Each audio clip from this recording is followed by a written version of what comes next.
Pro Group Management. Workers' comp that works for you.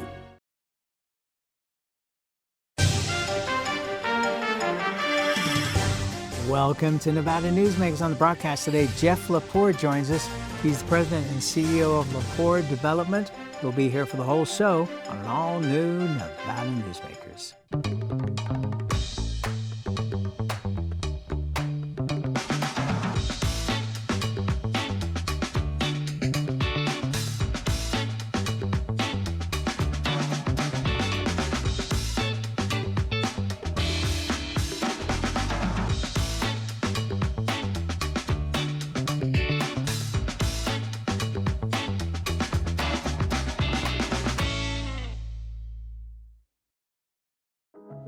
A power line is more than a power line. It's maintaining the bottom line for small businesses. It's keeping the assembly line moving for our workforce. For our brightest minds, it's meeting a deadline. It's on the front line with our heroes. And on the sidelines of the biggest games. It's a direct line to our loved ones. And it's a lifeline for the most vulnerable.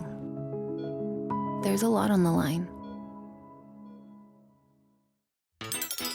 Meet Nevada Health Link, Nevada's official health insurance marketplace. Your link to savings, selection, free assistance, and name brand health insurance, where 90% of enrollees lower the cost of their monthly premium. Everyone deserves access to quality health coverage, no matter your income or family size. Visit NevadaHealthLink.com. A few minutes could save you hundreds of dollars per month. Nevada Health Link. Our plans are made for your plans. It's a good time to eat. It's a good time to play. It's a good time to win. Ooh, you good times, a train wreck. This is Nevada Newsmakers with host Sam Shad, a no-holds-barred political forum. Now, from the Nevada Newsmakers broadcast headquarters, here is Sam Shad. And back on Nevada Newsmakers, we're delighted to welcome to the program for the first time Jeff LaPour. He's president and CEO of LaPour, which is a company that does development in commercial real estate, hospitality, and also industrial. Pleasure to have you on the program, sir. Hey, thanks for having me, Sam.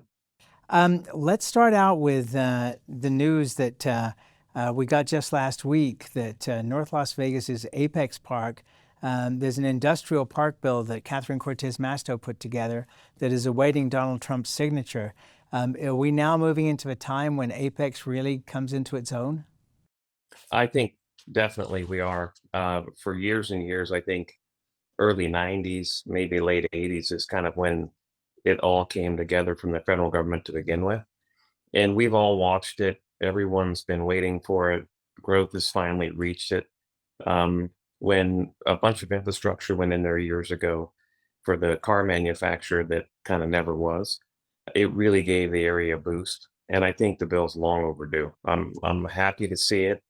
And let's just hope that it makes it all the way. It should, but you never know. You never know. But yes, fingers crossed on this. But it would be a big plus. And it's just, it was kind of the diametric opposite of TRI, where you had one owner, Roger Norman, who put up all the money for the infrastructure before they started selling the park. Here you had the typical park in Apex, where you have multiple owners, and they weren't able to put the infrastructure in up front. So if you came in like Tesla did, Tesla looked at it for their Gigafactory, and I think that they realized it was going to be years before they would be able to get the infrastructure. So I think this is really a strong move forward. Let's talk about, right now, obviously Nevada is a great place to develop. We have relatively cheap land for development, especially on the industrial side, relatively cheap power. How do we compare with the other states you work in, like Arizona and Colorado? Well, Nevada is somewhat handcuffed by the public land ownership in Clark County, particularly. It's been a problem since I've been in the business, which is just almost 30 years now. And we have made some progress, and there has been, a number of larger trades for these master plan communities and whatnot. And the airport has has, to its credit, done what it can to liquidate some of the patchwork of ownership that you see, throughout the southwest part of the valley. If we had normal land ownership here, Las Vegas would be at least twice the size it is, maybe even 3 times. And I think that's a driving factor in limiting the growth where we are. And that's something that right behind the Apex bill that needs to get worked out. It didn't make its way through this last session, and for whatever reason, there's some infighting among the federal government on releasing additional land. I'm hopeful that this gets worked out, in the next couple of years. Yes, to say there was a little bit of infighting in our congressional delegation is to say Yeah. the least. We've covered that in great detail. But Catherine Cortez Masto and Jackie Rosen are still pushing ahead with lands bills, as is Congressman Mark Amodei. But then within the delegation, you have Dina Titus, who would rather see vertical development rather than horizontal development. But are you familiar with the plans? I'm sure you are, for Ivanpah. That's a decade out at least, but I think that that's going to be the biggest driver of growth we've ever seen in the state. I think you're right. And it's kind of like what we call at my office the rolling decade, because every year it's still a decade away, right? True. And we've had some setbacks to we need some economic cooperation here too in order for this all to come together. But certainly I applaud the planning and I applaud the forward thinking and vision of having this, because in my mind, it's not if, it's when. Dina Titus was on the program last week, and she was, raising doubts about the ability to get this done, and promoting, Harry Reid as the place where the development should continue. And of course, they've got between $3 and $4 billion project, planned and beginning to come to form. But Las Vegas can't expand without Ivanpah, can it? Well, it can, but not at the level that it should. I think the biggest issue, I mean, Harry Reid, there's the same thing that's great about it is the same thing that's handcuffing it. It's great. It's an in-town airport. It's minutes from all the tourism. It's centrally located. It's very convenient, and it's a big driver as a economic engine. I think the downside is that it's an in-town airport. It's landlocked. It's not gonna grow. They did a good job, I think, trying to forecast to get it, but there's no way you could have seen what was going to happen to Las Vegas. So again, in my mind, it's not if, it's when Ivanpah comes online. Granted, unfortunately, all this is reliant upon the federal government, or a lot of it anyway. And when you have that in the mix, it's a wild card. It's anybody's guess, especially with the current kind of culture. Do you think, though, that public-private partnerships are going to be a big driver of this? Because, for example, landing fees for companies like DHL and FedEx are huge in Southern California. If they're flying into Ontario or somewhere like that, if they were to be able to come into Ivanpah, Nevada could offer great deals, couldn't they? Well, I think there's no question about that. That is the obvious piece. I think the piece that's tricky again is how do we get there? I mean, there's no shortage of people, including myself, that are bullish on Las Vegas, right? What we don't have, back to your earlier question, is like a Phoenix has plenty of land availability, and you have to have land availability to have growth. And if you don't have it, you're handcuffed. Again, Las Vegas is not only handcuffed by federal land ownership, it's also handcuffed by, topography. I mean, we are hillsides all the way around practically here. So we need additional drivers, but we're going to need additional land to go with it. Absolutely true. I wanted to go back to what you were saying about the airport being in the middle of town versus being 30 miles out of town. But if you look at Denver, years ago, people were like, oh my goodness, it's going to be a 30-minute drive or ride from the new airport to downtown, people won't put up with it. But frankly, if I want to get my luggage at Harry Reid, I'm counting on 30 minutes. If I want to get to the rent-a-car place, it's another 30 minutes. So a half an hour ride on light rail or on high-speed train is not going to be a detriment to me flying into a secondary airport. Oh, I don't think so either. Especially when it's all kind of demand driven and Harry Reid's, when it hits its capacity, you're not going to have a choice. It's still not going to be that big a deal. I mean, I can remember traveling in and out of DFW, in the early to mid 90s frequently. Um, and even back then, it felt like that airport was out in the country. Today, it's a whole different story. I mean, Yes. you It's don't. its own city.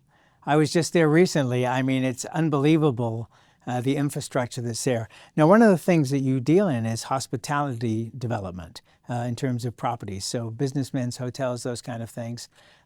It would seem to me, and I know this is long-range planning, but you have to do long-range planning. There is a gold mine waiting for people like you in the development around the airport. I mean, it's between 5,500 and 6,000 acres for the new airport, but there's 17,000 acres that's been set aside for development for things like hotels, gas stations, etc. Do you look at that and go, man, I wish this was tomorrow?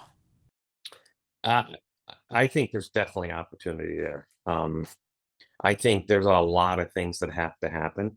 But one of the things that I think we're really good at is we're early movers, usually in the cycle and in locations. So, we're keeping a close eye on it. There's definitely going to be opportunity there. Um, I would love it sooner rather than later for the city itself. I think that it's just going to be a really big driver.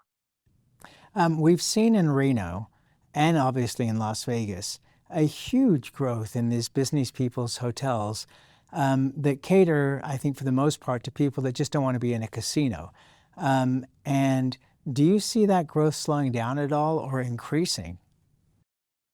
It's a cyclical market, and it's a little bit of a double-edged sword too, because the a lot of these casino hotels are developed, you know, at a level that wouldn't be possible without gaming, right? Sure. So the luxury offerings and what you pay for what you get is really a big value, relatively speaking. Like for example, we developed the Element Hotel in Summerlin back. Unfortunately, we delivered it in 2008, but the property performed well until we sold it in 2016, I think. Even though we had plenty of terrifying moments, but when you look at that, there's definitely need for that product. I think away from the resort corridor, but I think it's more of a rifle approach than a shotgun approach, and I think that there's not that many opportunities. I mean, like we developed an office building at 215 in Durango called Narrative, Class A office building, 100,000 square feet, right next to a beautiful mixed use project called Uncommons, which has additional office space. And we have a site that could be a non-gaming, businessman's hotel. And then we look and see what Durango Station added across the street, and that's not at this. Durango's not at the scale. Like, it's not thousands of rooms. Like to your point, guys don't want to hassle with the long walk to the room. They don't want to take a half hour to get to their car. Durango has delivered a phenomenal product at a really competitive price. And in my mind, properties like that make it more difficult to add these types of hotels nearby. Do the points make a difference when you have these branded names? Because, for example, in Reno, we had the Sienna property, which was a remodel of the old Holiday Hotel that had been around since the 60s. And it failed and failed and failed in various forms as the Sienna until it became a Marriott Renaissance. And all of a sudden, they took out the gaming, so that cost was gone. But the property only has 200 rooms. The place is packed all the time.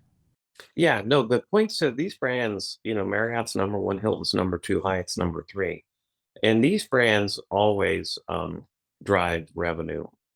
Marriott's product, particularly their reservation system, is really compelling. You could get up to 55, 60% of your business through there. But it also comes with a fairly high price. In what sense? For the fees? You pay to Marriott, yeah. And if I can dabble into that, I mean, are you talking about 10%, 25%, 50%? What kind of rate do they look at? Well, let's just say that just if you average it, just all the brands, everybody, you could go with 11, 12% of the gross. Okay, well, that's not terrible. I mean, Well, if it's a you big can, number, but it's well worth it in many, many cases. That's why these brands are so successful. Um, but then you put it with a brand new property, like again, going back to Durango, that they don't need a brand to be successful where they're at. I mean, they have a really great offering.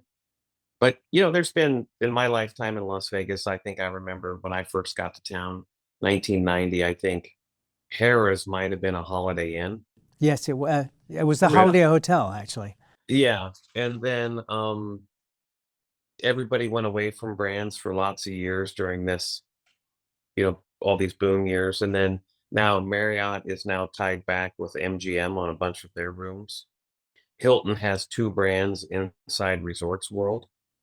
Actually, Hyatt, three.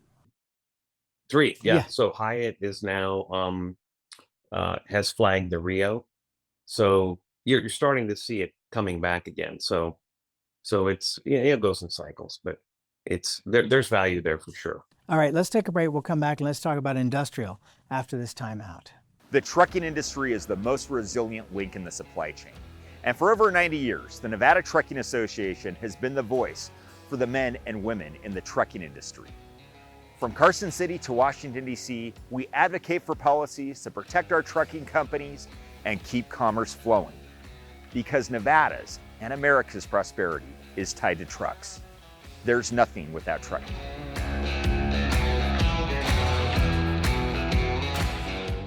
The Nevada Builders Alliance has been protecting the interests of the construction industry for over 50 years. Our programs save members thousands of dollars every year and allow them to provide much-needed benefits to their employees. Our industry also allows Nevada to grow. If you're thinking about a career in the construction industry, reach out. And if you haven't thought of a career in construction, what are you waiting for? We are the Nevada Builders Alliance. Pro Group Management specializes in providing industries with the necessary components to satisfy and exceed workers' comp requirements. Every business has unique needs and specific regulations. Pro Group Management stays ahead of the curve, providing up-to-date services to keep your industry in top form. Discover how we simplify your tasks, improve efficiency, and reduce expense to keep you moving in a positive direction. Pro Group Management. Workers' comp that works for you. Like a traditional handmade basket, retail is woven into the fabric of life in Nevada. From big box to mom and pop, retail supports our communities in countless ways. Jobs for the disabled, team uniforms for kids, help for the elderly, and so much more. Retail employs over 1 in 10 workers. Retail supports Nevada, and we support retail. RANNV.org. This is Nevada Newsmakers. And back on Nevada Newsmakers, we continue our conversation with Jeff LaPour. He's the president and CEO of LaPour. It's a development company.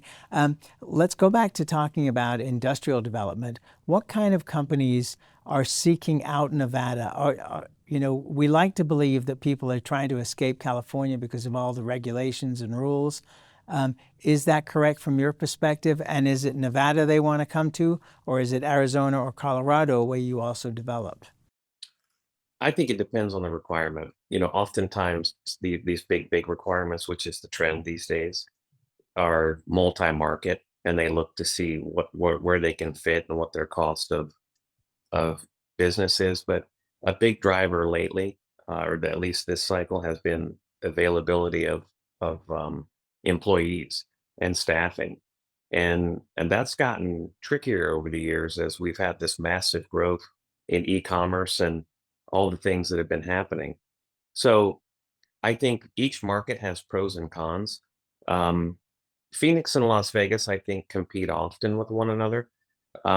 Phoenix is a lower cost market. It is further from the ports of LA, but it's cost benefit. Now, Las Vegas has had a lot of e-commerce and a lot of logistics and warehouse and distribution, and so has Colorado. Phoenix, in particular, has had a real big boost with microchip manufacturing. So you've got these big companies, Taiwan Semiconductor rolled out their first chip factory at $19 billion in cost. Intel has been building chips in Phoenix forever. And then now you have all these kind of ancillary businesses that are clustering near all these guys. And there's a lot that it takes to make these go. And then you back that up with these battery manufacturing. There's so much manufacturing in Phoenix compared to Las Vegas that it's almost unbelievable. So I think Phoenix leads the way in my mind of the three markets for manufacturing, but they also have a good amount of distribution. And then you've got mostly logistics, e-commerce distribution coming to Las Vegas. Do you and is it TMSC? Is the Taiwanese? TSMC. Yeah, that's an amazing amount of money they're investing there. That's just phase one. Now they're going to double that. They've already started expansion. I thought that the end was supposed to be around 40 billion. Yeah. Just amazing. All right, let's take another break and we'll come right back. More with Jeff LaPour after this timeout. Welcome to Story County, where history meets innovation, and a pioneering spirit continues to shape our future. At the heart of the Tahoe Reno Industrial Center, we power the future with global leaders in technology and manufacturing, driving progress that reaches far beyond our county lines. From advanced manufacturing to tech innovation, our industries are creating thousands of quality careers, fueling a vibrant economy that benefits every Nevadan. But it's more than just growth. Our community is our foundation, supporting families, empowering local initiatives, and creating a place where everyone belongs. Be part of a legacy built on bold ideas and boundless possibilities. Join us in building a brighter future right here in Story County. Story County, helping build Nevada's future.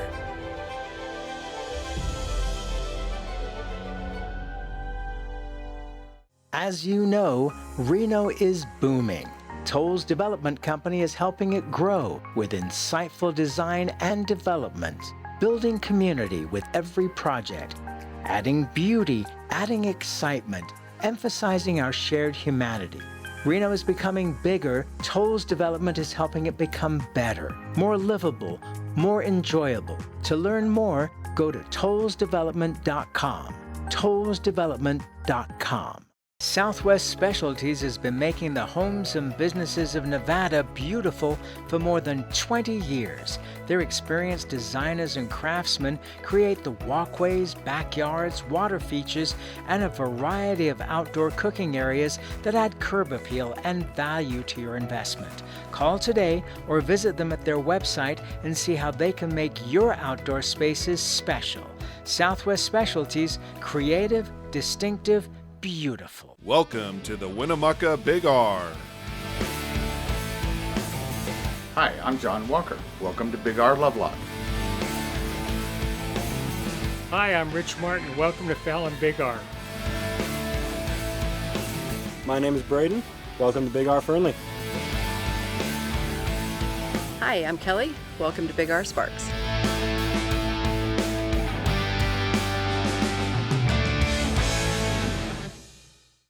This is Nevada Newsmakers. And back on Nevada Newsmakers, we continue our conversation with Jeff LaPour. He's the president of LaPour, a development company. So you talk about employees. You know, I just keep coming back to the same thing, which is we figured out how to control the border And it's amazing what can be done in a very short period of time if you have the will to do it and the nation behind you. But now we need to look at immigration, because where are you going to get the employees from otherwise? We should have always been looking at immigration, in my opinion here. I mean, if you look at, particularly in the southwest part of the U.S. where we're at, even in Colorado, we're in the hotel business, we're in the restaurant business, we're in the construction business. All three of those are driven primarily, by immigrant labor. And I think what I'd like to see is, if you have a job, you don't have a criminal record, you've been here for, I don't know, 3 years, there's a path to citizenship, and you get on the tax rolls. And there's a big amount of business that is really, really suffering from lack of labor. And these are jobs that have been performed by this particular group for 30, 40 years. I don't even think, truthfully, I don't even think that citizenship is the key. I think just making a path of legality where people can come and go. We know who they are. As you say, they're paying taxes. In a lot of cases, they're paying taxes that they'll never see the fruits of. But I couldn't agree with you more. We're out of time, unfortunately, but it's been a pleasure talking to you, and thank you for doing this, and I hope you'll come back. I'd love to. Thanks, Sam. Pleasure. Okay, thank you very much. That's Jeff LaPour, and we'll be right back. All hail the $200,000 Cash is King giveaways at Carson Valley Inn. Weekly prize drawings including thousands in cash and free play. And 2 big grand prize giveaway events, each with a $15,000 cash winner guaranteed. Only at the Carson Valley Inn. Welcome to the Ahern Boutique Hotel, where luxury and warmth come together in the heart of Las Vegas. We take pride in offering a one-of-a-kind experience for both locals and tourists. Join us for handcrafted cocktails and an unforgettable experience. Joel's Chop House, the perfect place to savor views of the Las Vegas Strip. Satisfy your cravings at the Ahern Chocolate Shop. No smoking, no resort fees, and the parking is always free. The Ahern Luxury Boutique Hotel is your home away from home. Imagine a magical garden that feeds Carson City's hungry and homeless, teaches our high school students agriculture, creates hanging floral displays to beautify downtown, and yet charges nothing. It's not magic. It's the Greenhouse Project. It's real, it's growing, and it needs your help. Go online to carsоncitygreenhouse.org so together we can grow it forward. Each day, the Children's Advocacy Alliance partners with leaders, legislators, and families across Nevada to improve children's health, education, economic well-being, and safety. We recognize Nevada will be no better than the state of its children. Be a part of this change. Be a supporter of the Children's Advocacy Alliance. For more information, go to caanv.org. You can always watch Nevada Newsmakers 24 hours a day at NevadaNewsmakers.com. Thanks for watching and listening.